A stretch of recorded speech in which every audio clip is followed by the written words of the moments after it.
Assalamu alaikum guys. So I've just received my Ross Creek Tropicals order.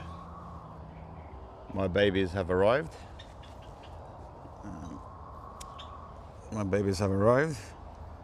The two lychee trees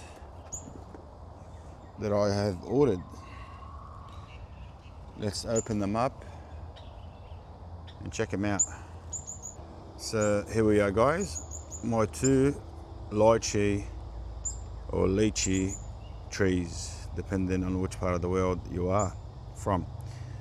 Okay, so I haven't got previous experience with lychee trees, or generally speaking tropical trees.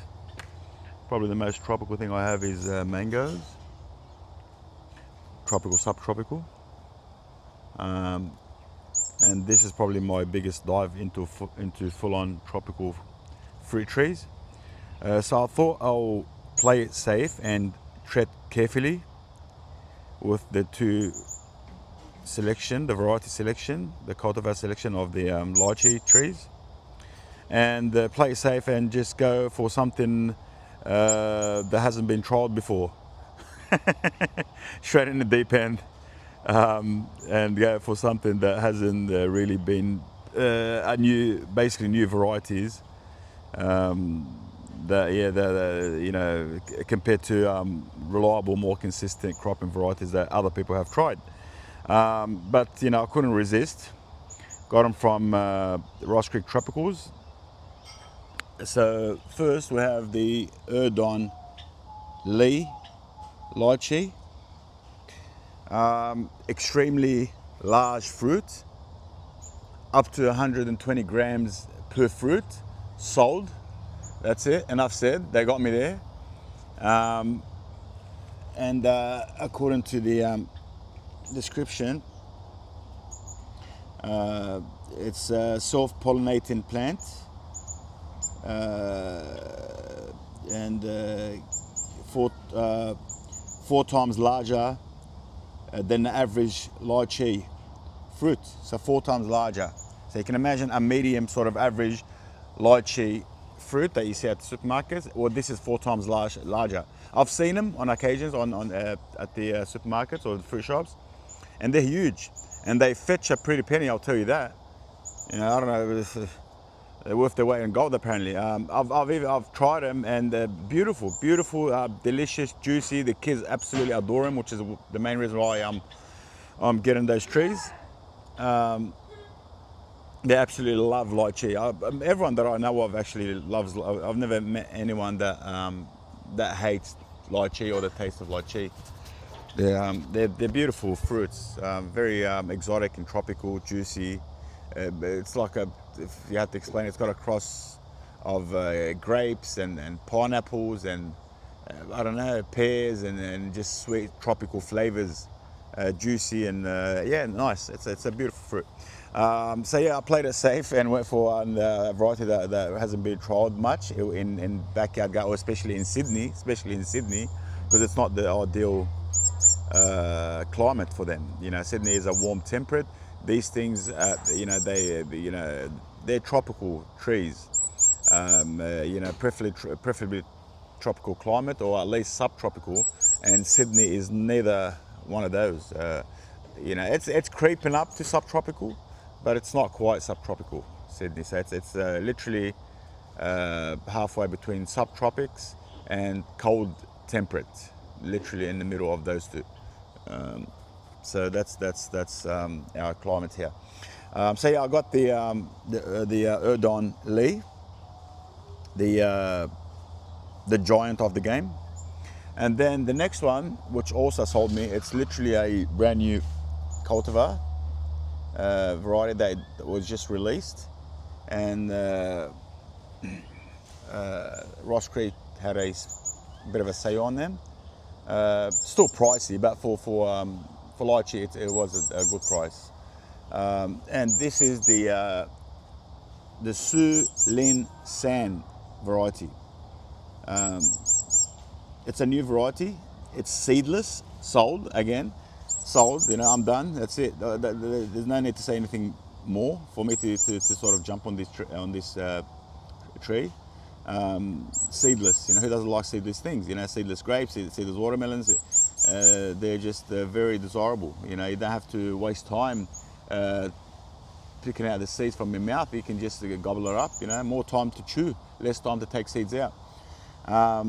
So it's a new variety, and according to the description, it's soft pollinating again, and it's actually an Australian cultivar. So we have an Aussie on our hands. It's a Australian-bred cultivar. Took years in production, cross-pollinating other lychee plants to produce this thing. And it's still a large fruit, not as large as the Erdon Lee, but it's still a relatively good size fruits on this thing. You can see they've on the picture, and let me just focus, there you go. So on the picture they've got a 50-cent coin, an Australian 50-cent coin, next to one of the fruits, and the 50-cent coin is actually our largest coin we have in Australia. It's, I don't know if I have to sort of put a size to it, maybe 40 mil in diameter, roughly, 4 centimeters, which is almost 2 inches, almost, yeah. So 2 inches is 50 mil. This is roughly around 40 mil in diameter from one end to the other. So yeah, it's almost 2 inches. So it's a big coin, you know. And you can see the comparison, size comparison, holds up against it well. It's actually, it looks a bit larger than that. So it's big. It's a big fruit still, and that's seedless. So very, very impressive. And these are my 2 lychee trees. Okay, so here we are.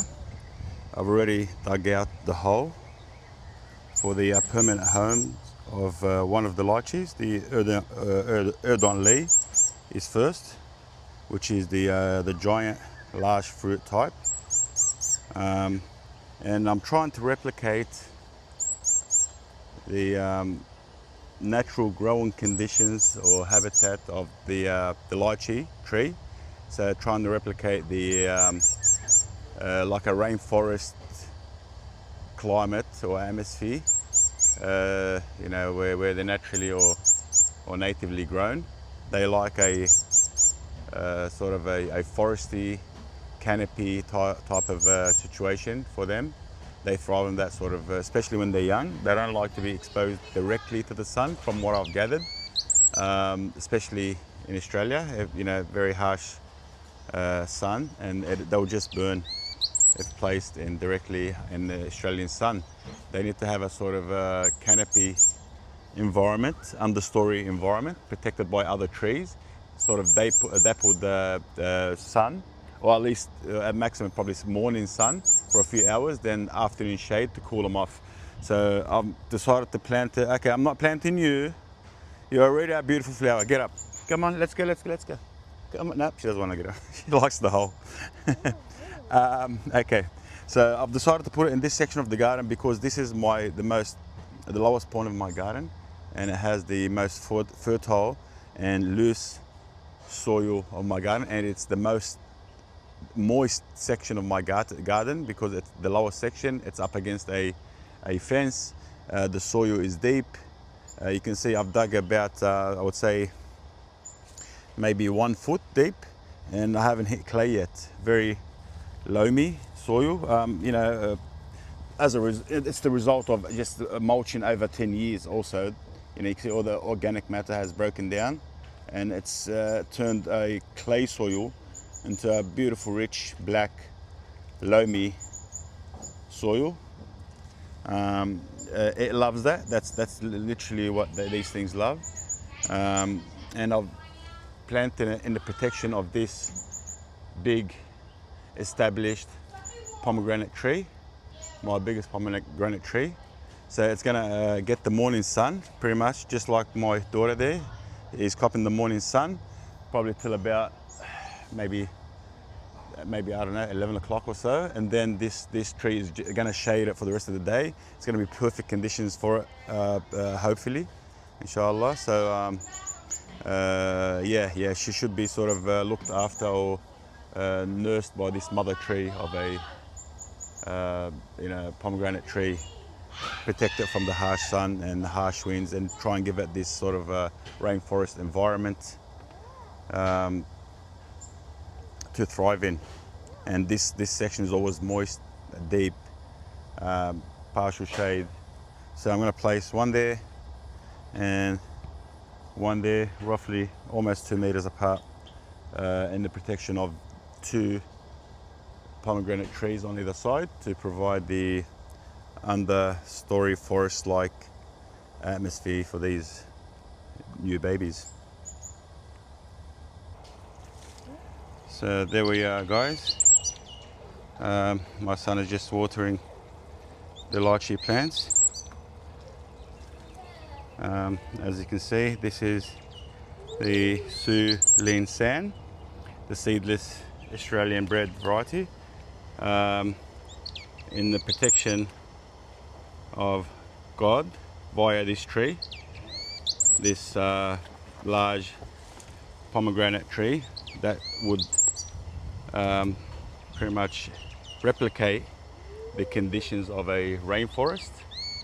They like understory type growth, moist, deep, rich soil, which is hopefully this is what I've provided for it. The best I can do in my garden anyway. And yeah, there she is. So yeah, it'll get the, you can see it's already getting sort of dappled or filtered sun.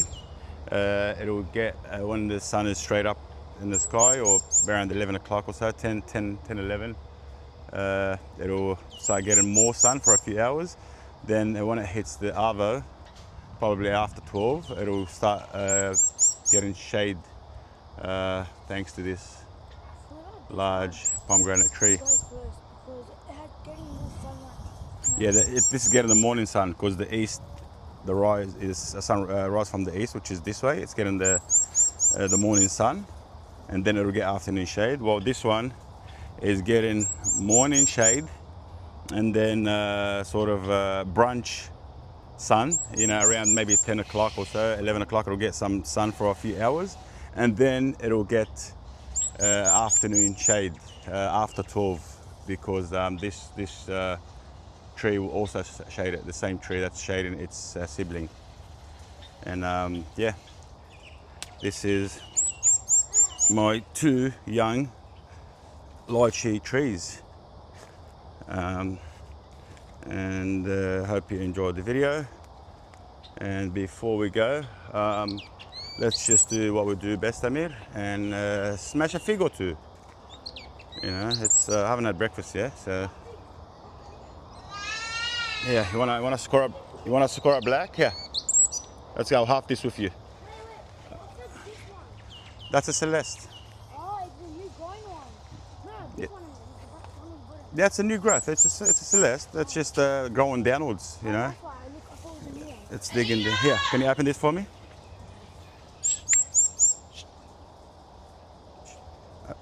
Okay.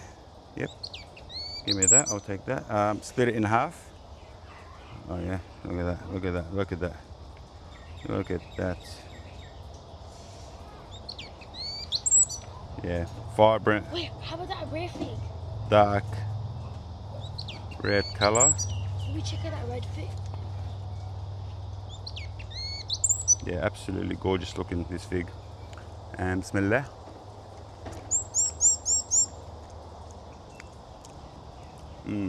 Wow. Wow. Straight berry, strawberry type of jam with a hint of acidity. This thing has a hint of acidity, which I like. That's why it's been winning the taste competitions at the moment. Beautiful, beautiful tasting fig. It's got more complexity than other figs so far. If you like the video, please don't forget to like, share, subscribe, and I'll see you on the next video, inshallah. Assalamu alaikum wa rahmatullah. wabarakatuh.